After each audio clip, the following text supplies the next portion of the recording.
Shalom, selamat siang untuk Ibu dan Bapak. Ketemu lagi kita. Sebelumnya saya mengucapkan selamat Natal dan Tahun Baru untuk Bapak dan Ibu.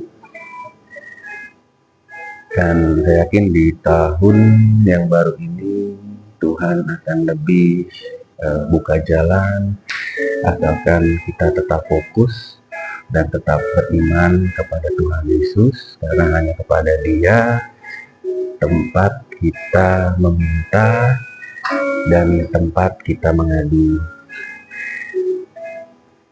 Seperti konteks sebelumnya, saya membawakan satu kesaksian. Kesaksian ini terjadi di bulan November 2025, yang mana saat itu saya sedang ada urusan di Rumah Sakit Tarakan Jakarta, dan konteksnya saat itu siang hari saya pulang beserta istri.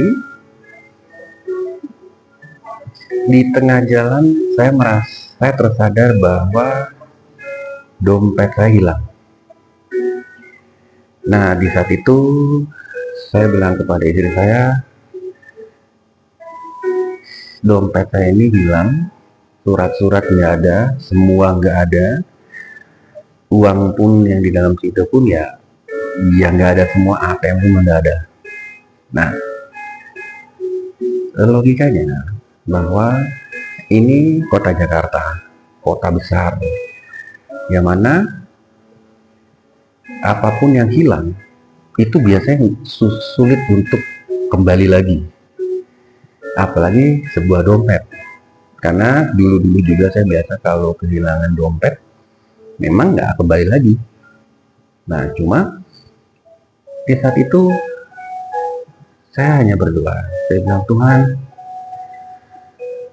dompetnya hilang. Memang itu satu-satunya uangnya ada, pada kami ada di situ. Kemudian surat-surat. Nah, ini yang paling penting, kita hidup di kota Jakarta kan masuk ada surat-surat seperti KTP, kemudian STNK, motor, dan lain-lain ya. Dan saat itu saya terpikir kalau saya mau mengurus untuk dokumen-dokumen tersebut butuh biaya, butuh waktu yang nggak mudah. Akhirnya istri bilang, coba kita balik lagi ke Tarakan. Saya putar arah, saya balik lagi sampai kita tanya ke petugas parkiran, mereka tidak menemukan dompet. Bahkan CCTV daerah parkiran tidak diperlihatkan bahwa dompet itu jatuh. Singkat cerita, sore itu saya menyerah, kami pulang ke rumah.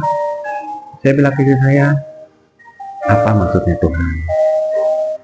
Tapi saya selalu puji Tuhan sampai saat ini, setiap kali ada masalah atau ada hal yang menimpa ke dalam diri saya maupun keluarga, saya tidak pernah marah ke Tuhan. Karena saya berpegang teguh kepada apa yang pernah disampaikan oleh Ayub. Yang mana Ayub menyampaikan bahwa jangan hanya kita mau menerima baiknya saja dari Tuhan, tapi kita harus menerima buruknya pun dari Tuhan. Malam itu kami berdoa. Kami bilang bahwa Tuhan, uang yang ada dalam dompet yang hilang tersebut kami ikhlaskan. Bagi siapa yang mengambilnya, mungkin dia lebih membutuhkan daripada kami saat ini. Dan kami yakin, kami percaya dan kami imani bahwa Engkau akan menggantikan lebih dari yang hilang. Tapi Tuhan, kalau bisa Engkau kembalikan surat-surat dalam dompet tersebut Tuhan, karena Engkau tahu bahwa pengurusan surat butuh waktu, butuh biaya yang tidak mudah dan tidak murah. Dan malam itu tidak sadar saya berdoa, saya keluar air mata. Karena saya merasakan bahwa uang yang akan saya keluarkan untuk mengurus surat-surat itu nggak murah dan nggak mudah. Belum lagi bolak-baliknya, apalagi ngurus STNK, bolak-baliknya ke Samsat, belum lagi biayanya. Jadi tanpa terasa saya berdoa sampai saya keluar air mata. Kemudian hari kedua saya terus berdoa, tapi tetap jam 3 pagi saya selalu berdoa juga. Jadi pagi saya berdoa, siang saya berdoa, jam 3 pagi saya berdoa juga. Doanya tetap sama. Saya bilang, Tuhan, uang yang di dalam dompet itu hamba ikhlaskan. Meskipun itu satu-satunya uang kami, yang mana itu untuk beli beras. Tapi di hari kedua itu, Tuhan perlu memberikan kelegaan bahwa Tuhan seperti audible di telinga saya berkata bahwa ikhlaskan. Dan saya belajar saat itu, ada di hari kedua itu, saya dengan diri saya, kami mengikhlaskan. Nah, masuk hari ketiga, kira-kira jam 11 siang, saya dapat telepon dari seseorang. Dia berkata begini, ini dengan Pak Roland. Iya betul, Pak, saya dari Radio Sonora, Jakarta. Yang di kantor kami di Kompas Gramedia Palmerah. Oh, puji Tuhan, saya bilang deket. Kenapa ya Pak? Kami menemukan dompet Bapak.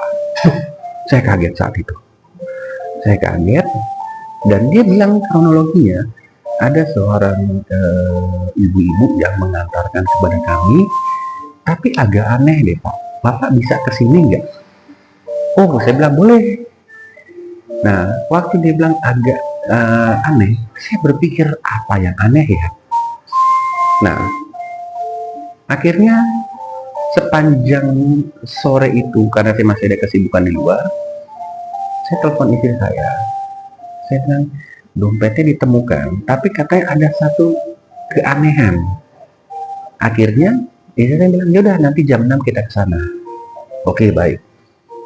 Tapi di saat itu saya juga berdoa, Tuhan, Engkau hindarkan dan jauhkan dari segala malapetaka mara bahaya. Tuhan, yang kami butuh hanya surat-suratnya.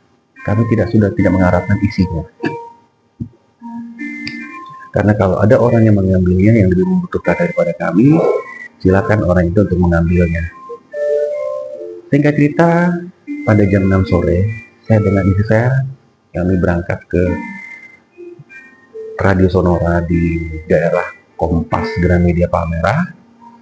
Di saat itu saya ketemu dengan orang yang menelpon saya, dan dia bercerita, Pak, kemarin ada seorang ibu-ibu bawa dompet ini. Ya, dia berkata bahwa, Pak, ini saya temukan di jalan raya. Dia nggak sebut di jalan mana, Pak. Dan dia bilang bahwa kayaknya Bapak ini perlu sekali dompet ini, surat-suratnya. Nah, di saat itu kami biasa kalau orang bawa barang hilang yang ditemukan, kami minta data orang tersebut. Tapi ibu itu menolak. Dia bilang, nggak usah Pak, saya mau cepat-cepat. Nah, kami cuma bilang, Bu, kalau gitu kami cuma ingin untuk minta data, terus fotokopi KTP. Nah, kami mencoba untuk hubungin Pak Rolandnya, karena kami mesti ada data penemunya siapa. Oh ya sudah. Nah, akhirnya saya cuma balik belakang ambil kertas, sama bolpen. Pak, saya balik, ibunya udah nggak ada. Saya kaget dengar cerita itu. Saya bilang, masa Pak? Iya. Sampai dibilang sama ini teman saya saksinya, ibunya hilang kan? Iya, hilang. Dan saya ngelihat ke depan nggak ada siapa-siapa. Saya telepon satpam depan malah berkata tidak ada ibu-ibu masuk keluar. Saya sampai bilang coba cek CCTV pun tidak terdeteksi orang keluar masuk ibu-ibu dengan perawakan seperti itu. Saya mendengar kesannya, saya cukup kaget. Saya kaget, dia lebih kaget sebetulnya. Dan di saat itu kejadian kemarin Pak. Kami putuskan untuk mencari Bapak melalui IG kami temukan. Terus dari IG itu ada nomor Bapak, Kemudian teman saya coba cek di website atau di mana, ketemu alamat bapak, dan di KTP itu sesuai. Saya bilang, saya nggak pernah naruh alamat. Kalau di KTP oke. Nah, mereka datang ke alamat KTP, saya nggak ada, karena memang kan saya udah pindah ya, udah lama pindah. Akhirnya mereka terus mencari, dapatlah nomor bapak ini, kami hubungi sekarang. Dan itu pun kami kemarin sudah kelalang keliling daerah rumah bapak, nggak ada yang tahu bapak di mana. Tiba-tiba ya teman saya dapat nomor bapak ini dari podcast. Dia bilang ini bukan orangnya. Oh bener. Saya dengar itu sampai terkagum-kagum. Saya bilang Tuhan itu baik. Dan dompet itu serahkan kepada saya. Puji Tuhan, saya buka. Surat-surat lengkap, uang 300.000 tersebut yang sisa yang memang kamu mau beli beras, tidak terkorek sama sekali, utuh. Nah, di saat itu di saat saya melihat kondisi dompet itu utuh dengan uang yang utuh tidak terkorek sama sekali, di situ audible di telinga saya. Tuhan berkata dengan halus,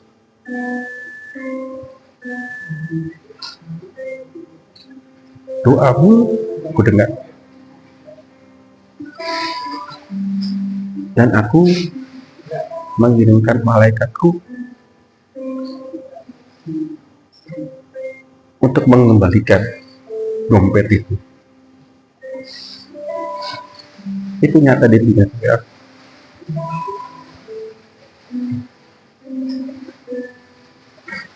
Dan semenjak saat itu saya percaya bahwa kehidupan kita sebagai orang Kristen,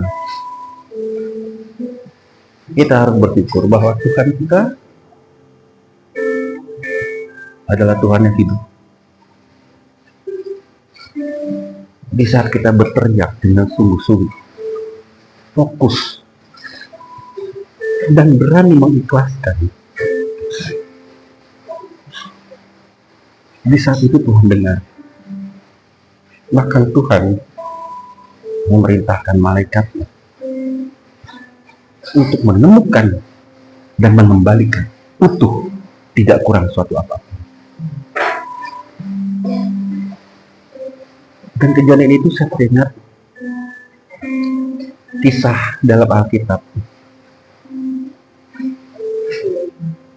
Di saat Abraham mau mempersembahkan Ishak,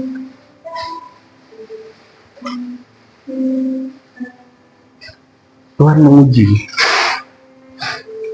iman dari seorang Abraham. Abraham berkata, Tuhan, ini satu-satunya anak yang kau berikan dari hasil doa bertahun-tahun. Sekarang engkau minta. Kau bilang, Tuhan minta. Tapi di saat terakhir, di saat Ishak sudah mau dikorbankan, tiba-tiba Tuhan mengirimkan malaikatnya berkata, jangan kau bunuh anak itu. Dan di saat itu Tuhan sediakan korban pengganti Ishak, yaitu seekor domba yang tertambat di akar-akar. Disinilah Tuhan menguji kita. Tuhan menguji iman kita. Di saat genting, di saat kita sudah tidak tahu mau berbuat apa-apa, di saat kita merasa kehidupan kita seperti terampas, di saat kita merasa lemah, percaya, di saat kita berteriak kepada Tuhan, di saat itu Tuhan lihat kesungguhan hati kita. Dan di saat yang sama, Tuhan tahu kalau itu urgent, darurat. Tuhan langsung siap mengirimkan malaikat untuk menolong kita. Maka dari itu, untuk Bapak dan Ibu, jangan pernah meragukan kuasa Tuhan dan kedaulatan Tuhan dalam kehidupan kita sehari-hari. terus berpegang kepada iman, terus fokus kepada Tuhan Yesus, karena Dia yang punya langit, bumi, dan segala isinya. Dan hanya kepada Dia kita berdoa dan mengucap syukur. Sampai di sini kesaksian dari saya. Semoga bisa menguatkan iman Bapak dan Ibu. Tetap berharap kepada Tuhan, karena Tuhan berkata, berbahagialah mereka yang percaya meskipun belum melihat, karena itu adalah langkah iman. Amin. Terima kasih bagi Bapak Ibu sudah menonton. Jangan lupa di subscribe, like, dan share. Shalom dan selamat siang.